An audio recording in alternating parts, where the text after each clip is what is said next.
Hello friends. आज हम देखेंगे टॉप 3 मिड कैप फंड्स जिसमें हमें इन्वेस्ट करना चाहिए 2025 में for having higher returns on our investment amount. जो सबसे पहले म्यूचुअल फंड आता है वो आता है HDFC का मिड कैप अपॉर्चुनिटी फंड। इसका जो 7 ईयर का रोलिंग रिटर्न है वो है 18.9% का। अगर इस फंड में हमने लमसम इन्वेस्टमेंट किया होता 1 लाख रुपए तो वो टोटल कॉर्पस बन गया होता 3.53 लाख रुपीज का।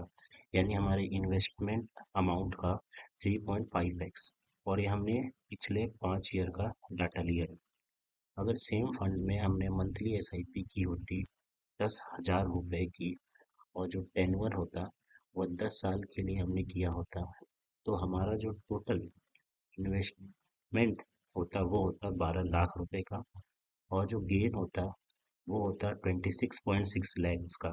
तो हमारा फाइनल कॉर्पस बन के आ जाता है 38.6 लाख रुपीज का। जो हमारा सेकेंड म्यूचुअल फंड है वो है कोटक की तरफ से इमर्जिंग इक्विटी फंड। इसका जो 7 ईयर का रोलिंग रिटर्न है वो है 18.09% का। इस फंड में हमने अगर लमसम इन्वेस्टमेंट किया होता 1 लाख रुपए का और जो उसका टेन्योर होता वो होता 5 साल का तो हमारा जो टोटल रिटर्न निकल के आता वो आता है 3.43 लाख रुपीज का। यानी हमारे इन्वेस्टेड अमाउंट का 3.4x टाइम्स हो गया होता। और ये डाटा हमने पिछले 5 ईयर का लिया है।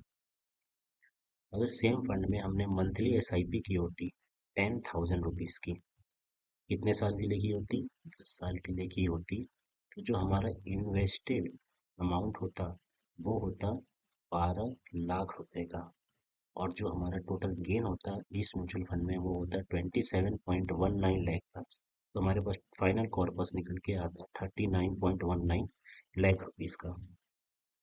तो अगला जो हमारा फंड आता है third and last but not the least SBI का मैग्नम मिड कैप फंड। इसका 7 ईयर का जो रोलिंग रिटर्न है वो है 17.04% का। अगर इस मैग्नम फंड में हमने 1 लाख रुपए की लमसम इन्वेस्टमेंट की होती तो वो इन्वेस्टमेंट आज हमें टोटल कॉर्पस देता 3.63 लाख रुपीज का। यानी जो हमारा इन्वेस्टेड अमाउंट है उसका 3.6 टाइम्स हो गया होता। और ये हमने जो डाटा लिया है पिछले 5 ईयर्स का लिया है। अगर सेम मैग्नम फंड में SBI के म्यूचुअल फंड में हमने SIP की होती 10,000 रुपीज की अगले 10 साल के लिए, तो जो हमारा टोटल इन्वेस्टेड अमाउंट होता वो होता 12 लाख रुपए का। और जो इस पे हमें गेन निकल के आता वो निकल के आता 21.74 लाख रुपीज का। हमारे पास जो फाइनल कॉर्पस होता है वो होता 33.74 लाख रुपीज का।